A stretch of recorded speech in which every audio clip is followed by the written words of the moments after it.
channel. This video today will be on this bad boy Rogue, a review on it.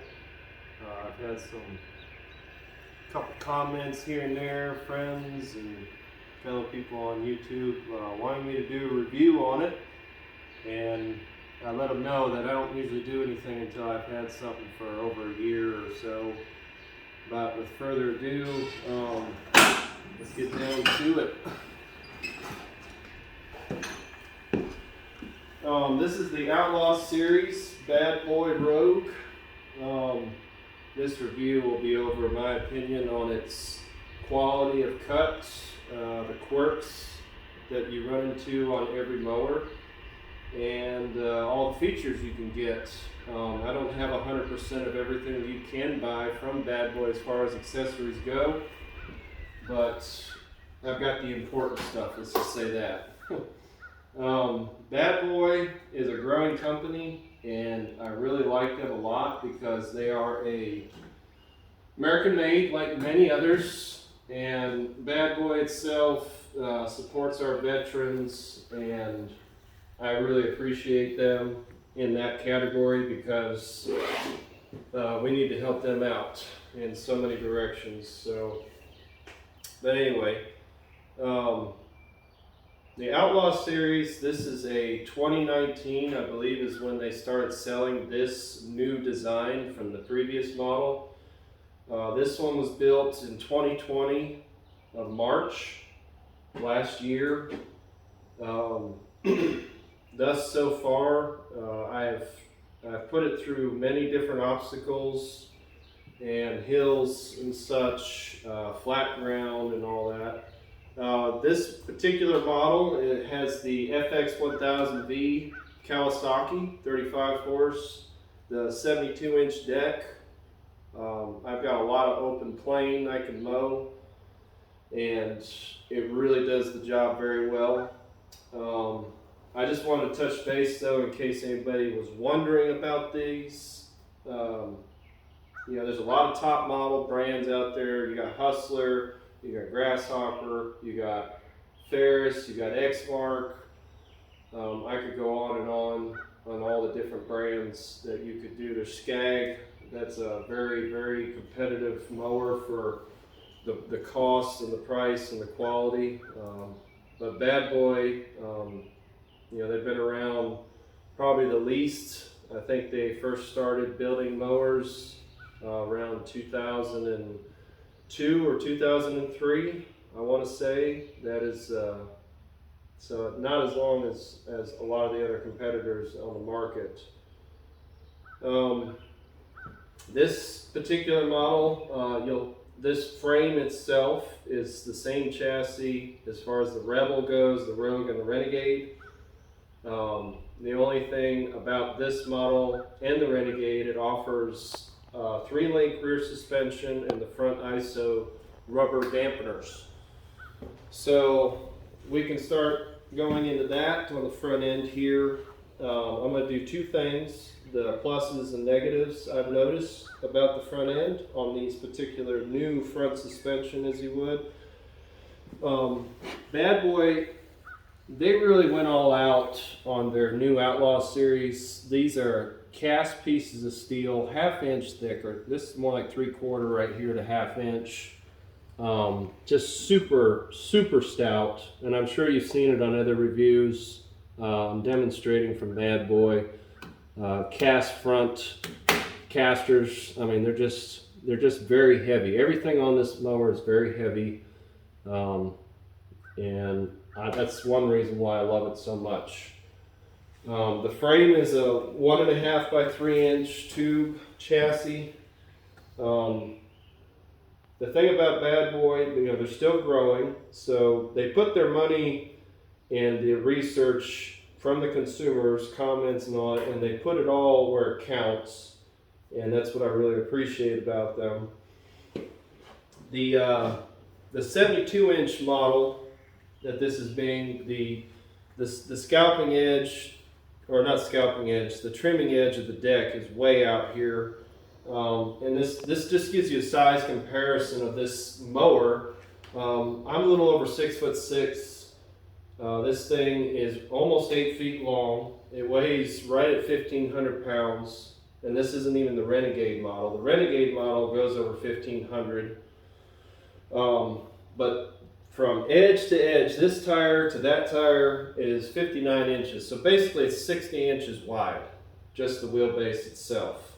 So that gives you a description of just how beefy they make these mower decks on the amount that comes out.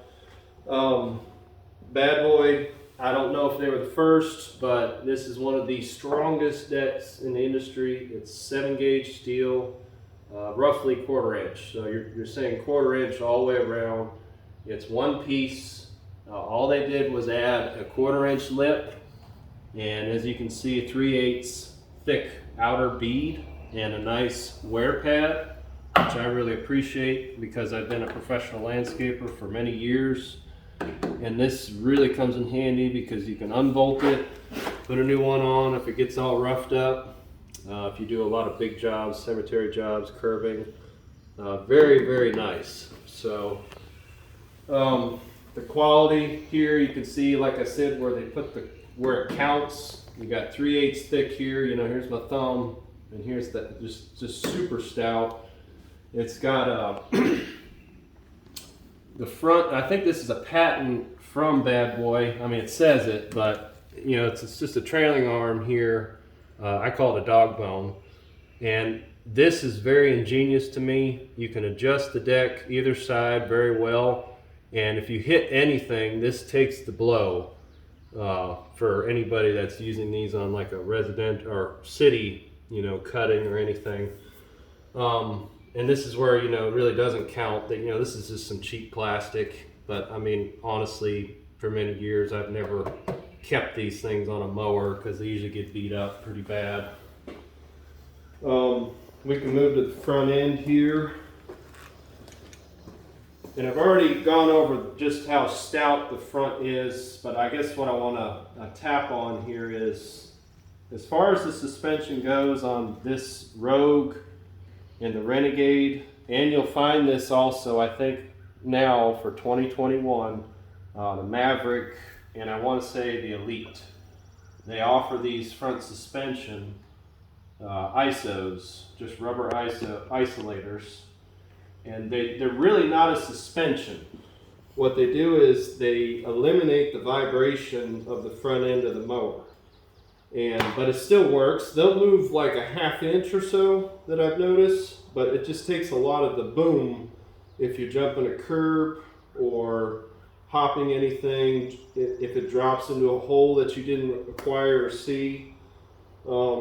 This model comes standard with the air tires on the front, and I still have them on. I'm considering getting the no air tires, no flat tires, but honestly, I'm not on pavement enough to justify, so that's why I kept these. And these right here, the air tires, really make your ride quality good, as long as you keep them at 15 PSI. So, the cons of the front here, this is what I want to show you if you guys are at all worried about seeing this. But believe it or not, the front suspension of this ISO, this whole piece up here is one piece welded right here to the frame of the mower. And you know, this isn't part of it, this is just your plate. So if you can picture this whole piece, it's one solid piece. There are two ginormous bolts. I'd say they're 2 inch, you know, like a 2 1/4 head on each one. They're both grade 8, and that's what keeps these front caster spindles, if you would, the front I-beams secure. But on these ISOs themselves, there actually starts a fracture line. I don't know if we can see it, but this is not a threat to you because of the front end of the weight of the engine. I mean the mower here. But this is just the powder coating cracking, and there's nothing to be alarmed about this. It's just, you know, it's going to be wear and tear. So if you guys think that this is going to ruin this mower over time, it's not, because Bad Boy backs up their warranty on their frames for life. So if you think this is a problem and you need to be worried, don't. Like I said, I wanted to do a full year's worth of use before I did a review, and this is something I just wanted to point out to you guys. It's nothing to worry about. Plus, like I said, the warranty backs it up if anything should happen. But so far, I haven't heard anything happening to the front end of these mowers. When we start on this side, being a landscaper for many years, I used to mow at night on the side of roads a lot, so that's why I put reflectors on this thing. It's just an old habit, but of course it doesn't come that way from the factory. So just little things I've added. I think roughly I have 68 hours on this thing, and I know it's not a lot for most landscapers. I know when I've purchased new mowers in the past for our company, I've put over 100 hours on a mower in no time, less than 3 weeks. But be that as it may, I put this thing through some rigorous hills and ditches because I just wanted to see how well it performed in the certain circumstances that these kind of commercial mowers go through. So, and so far I'm loving it. It runs great. It operates great. I'll get into the hill mowing here later in the video. I guess what we can do is start about the add-ons on this mower. If you guys have seen a factory setup on this, it doesn't look anything like this. And if you need any kind of help with the part numbers, hit me up on the comments. I'll be glad to show you the part numbers and give them to you just in case you don't want to do your own research. But they're not hard to find, and of course your bad boy dealers, they'll help you out because the one I've dealt with out here at what is it? Windy Gap Outdoor. Sorry, I had a brain fart there.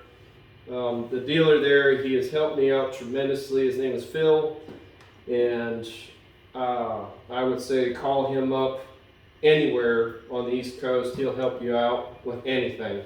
I talked to him the other day, and he said he's got people driving from Tennessee, South Carolina, North Carolina, Maryland, all that to here.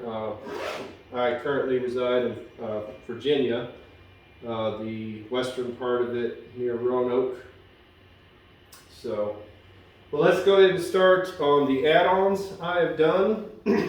Many guys that have purchased these mowers, I'm sure you guys, it would be silly not to get this, but this is called the Advanced Chute System.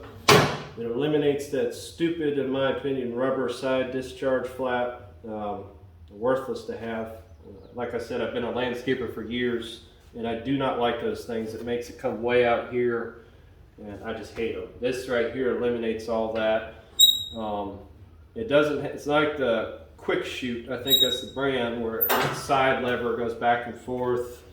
But I think in the near future I'm going to redesign this part because of the 72-inch deck. It's way out here, and luckily I got long enough arms to reach way out. But when this is down, it's kind of hard to reach it, so I think I'm going to run something that comes up to here, more in this area where I can operate it. But this wouldn't be a problem if you have a 61 or 54-inch deck on these platforms, because this platform will support a 54. That's the smallest. Let's go to the side here. The Reaper tires. I purchased these from Bad Boy, and this is what I love the most about Bad Boy. These are called Victor rims by Bad Boy, and they're all aluminum setup. To me, this is kind of a retirement mower for me, so I love this to death. I probably wouldn't recommend this out on a commercial setup, but it is actually heavier than this steel factory rim you offer. And you can just see the size of these rims. Both of these are the same size because it supports the 26 12x12 Reaper tires exclusively from Bad Boy. The one thing I want to stress about this, if anybody's interested in buying these Victor rims, The lug nuts for this setup do not work with this setup. So you have to buy the right lug nuts for these rims. Otherwise you cannot bolt them on. The factory steel ones, in fact, these right here that bolt these on, they're almost like a regular car lug nut. You can bolt them, but the ones that are for this rim specifically, they're longer, and they have a honeycomb on the back that grabs the rim. So you have to make sure you get those if you want to purchase these Victor rims. Next thing I'll show you, this is bad boy. Again, another accessory. It's the rear basket, and it actually bolts on to the rear rollover ramps bars. There's 2 bolts holding this all on, pretty good sized ones. Let's say they're 1/2 inch thick, and they make them a little bit longer so you can bolt this on. You assemble this all on together and it bolts right up against them. Really slick, very easy to work on. You can probably see them right down here, these 2 bolts. And that's what holds this on and holds this on. They're grade 6. Another thing I love about bad boys, they use grade 6, grade 8. Just smart to me. I don't think you should be using cheap bolts on something that gets bounced around as much as these mowers go through. Another thing I've added to this is the rear striper kit. This thing adjusts with a simple pull out, and you just slide it down. That's why there's some wear marks here you're going to get, but this right here actually moves a little bit, and it's probably about 3/8 thick. Now I will comment on this. This is not going to make your lawn look super striped just because of this thing. Striping is a whole nother ball game, a whole nother conversation. I just really like these stripe kits because it helps a lot with the definition. It also helps, you know, with the weight of this mower, the way the deck is on these 72s and 61s, they just pattern really good. And it depends on what kind of grass you have. It depends on which way the sun is shining when you cut your lawns, you know, from east to west. You just have to make sure the sun is going to shine on your patterns because you'll get the most broad, beautiful stripes. So, you can see here I've added the rear hitch. There's also a front hitch that comes standard on the Rogue Outlaws and the Rebels and the Renegade, but the Renegade is the only one that has a built-in rear hitch. This one you have to purchase, and it's got 4 bolts that hold it on. 2 of them are big, they go right to the frame, and then this one's onto the back plate. I've pulled some pretty heavy trailers with it actually. I wouldn't put too much tongue weight on it, but as far as just pulling something, not a problem. It's a great feature for a zero turn in my opinion. In fact, most of the companies nowadays are doing that. They're putting a rear hitch standard in the frames. Alright, on the back end here we'll go through the quirks. A couple, it's not too many. But as far as the Kawasaki engine goes, I believe it's just the Kawasaki and not the Vanguard. You can get a Yamaha, you can get Kawasaki, you can get Vanguard. I don't believe you can get a Kohler in a 2021 model with this platform anymore. I believe it's just Yamaha, Kawasaki, and Vanguard. Vanguard being the most powerful now is 37 horse. This one's 35 horse. This is the carbureted model because I'm a diehard Kawasaki fan. I ain't dissing the other 2 engines that are offered at all. They're great engines. I know how to work on these Kawasaki's. This being the big 1000, it has 3 valve head. It's easy to adjust the valve or the lifters and the rockers to keep them going. And the torque out of this engine, you'll never have a problem with this engine. I have yet to hurt this engine with this big of a mower and this big of a mower deck. So whatever your preference is up to y'all. So, but I just love Kawasaki. But the quirk about this Kawasaki on the back end of these bad boys, you've got your muffler right here, and this muffler gets really hot, just like any muffler, but it's kind of in a bad area because it doesn't get any air into it other than the engine's pulling air, but it blows down here. So this muffler gets very hot. The choke cable on the back here, you know, it's coated with that really nice plastic coating on these choke cables. Well, if you don't watch it, it'll melt it. So you have to do some kind of insulation. You can see here, I just took some 3/8 fuel line, which is more than enough isolation and insulation for this. And I ran it all the way back here, out of the way of the engine. And it eliminates the whole problem as far as that thing melting. I've had a dear friend of mine, this is something else I got to stress about. A lot of guys I know with these same models put heat wrap around the muffler. Do not do that. I stress this because already both of them were experimenting. They were mowing their lawn, and all of a sudden the whole muffler blew off right at the back welds here. Because if you contain that much heat, that's what's happening. It's not getting out, and it actually just broke the welds off. So my recommendations are, do not heat wrap your muffler on this particular model. It might be different on other models, but we're doing the review on this model. So just letting you know as a future reference. Let's see, as far as the capability of this, I guess I'll tap on the Hillside maneuverability. I have operated a couple 72s in my career. I've owned Hustler, I've owned Grasshopper, X-Mark, let's see, what was the other ones? Proline, Encore. I've operated a couple Dixons, but they're not popular here. They're more popular on the West Coast, I believe. Skags. I have yet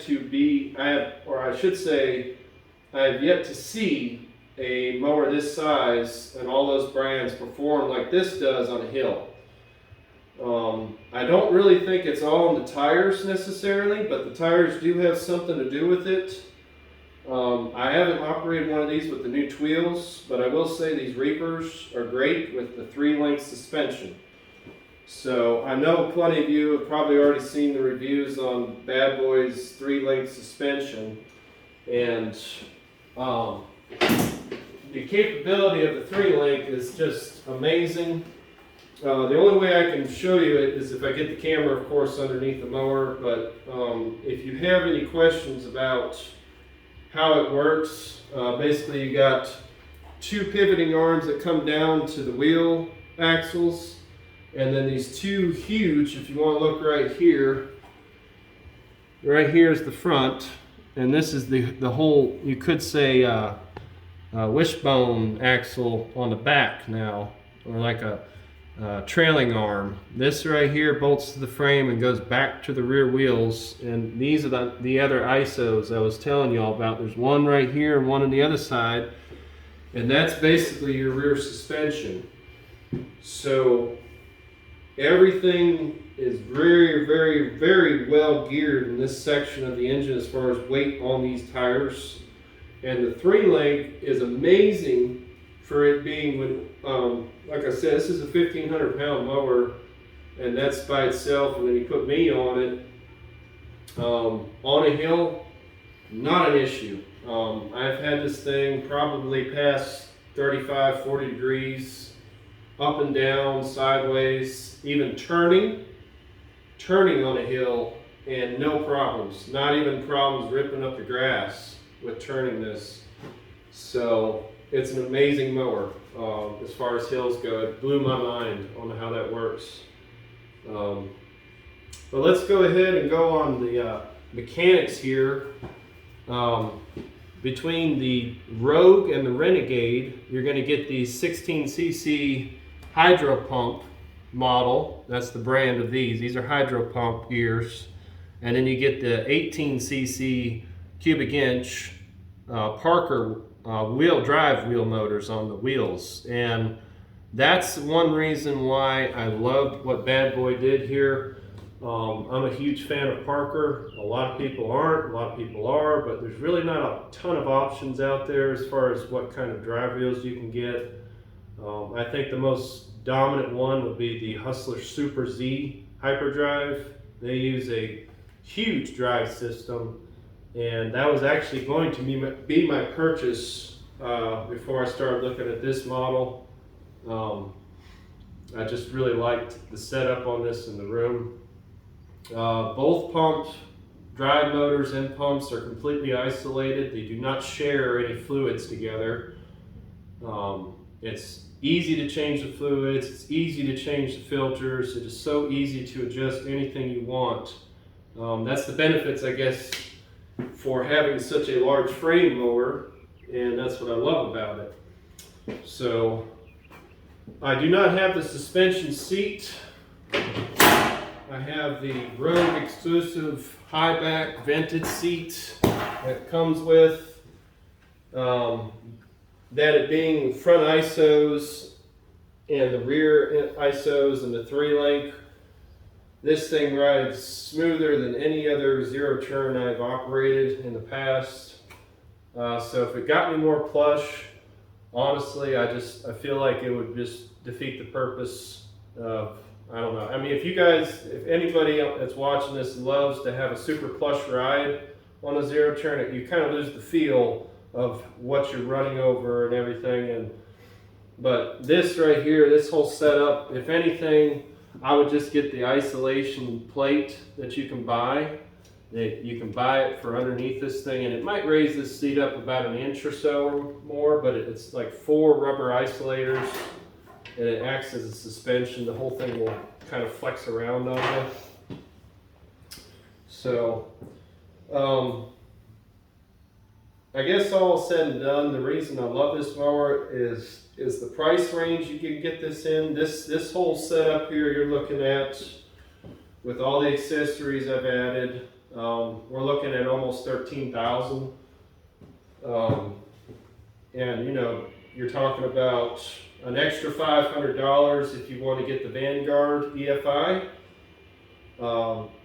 I would go with EFI if you're constantly running every day, because basically every hour you're saving $1 every day with an EFI setup, electronic fuel injection. But other than that, fuel consumption on this is great. I think the most I can mow on both these tanks is about 13 gallons. I'd say acreage wise, I've mowed probably close to 18 to 20 acres on a couple set of tanks. And the only way I can achieve that is something I want to show you guys. This right here, this blade is what the factory comes with. This is the standard, they call it the carbon steel blade. But it's just like any other blades, 1/4 inch thick, spring steel, nothing too fancy. It has a very, very low lift system, the fin. And this is what the high lift blade looks like. So you can see a huge difference, not only in depth and thickness, but the high lift blade, look how much more lift you're gonna get, guys. And it's about, if I measured it, it was 3.5 inches right here almost difference on the lift. It's just crazy. Now, the only problem with this kind of blade, you are going to lose significant amount of fuel if you operate this blade. I do not see a huge difference in cut quality between these two. This one cuts just fine, this one cuts maybe a little bit better. But one thing you're going to find is with these kind of blades under this 72, if you purchase a 72, is it'll spit the grass like you would not believe. I'd say 20 plus feet. It is unreal. That's kind of what blew me away when I got it and used it. The standard blades work just fine. They're a lot quieter, and that's another surprising thing about this mower. These Outlaw bad boys, they're very quiet for their size. So, but I think that about sums it up. If any of you have any questions, feel free to comment and hit me up on that. And as always, like and subscribe. And I hope this helped you out on maybe your decisions on either purchasing a Rogue, a Rebel, or a Renegade. One more thing I want to tap on about the Rogue. The reason I purchased a Rogue and not a Renegade, if Renegade offered a liquid cooled engine, gas engine, I would have bought it, but they don't. And there's another thing I do not like about the Renegade style on the pulleys on the rear. It's a horizontal shaft design, and it makes the drive belt for the mower deck way longer. And that belt is so expensive. I do not like working on those. I'd rather work on a vertical shaft, not a horizontal. And this setup right here is literally no different than a Renegade. It's got from the wheels all the way forward, everything's the same as a Renegade. The whole platform, the whole suspension, everything. The only thing that's different is the rear or horizontal engine. So I don't know if that's something you guys worry about. So if you really are going to get a Renegade, in my opinion, you're getting it because of the diesel, because they offer a diesel. But if you're just getting a gas engine, I would just stick with a Rogue.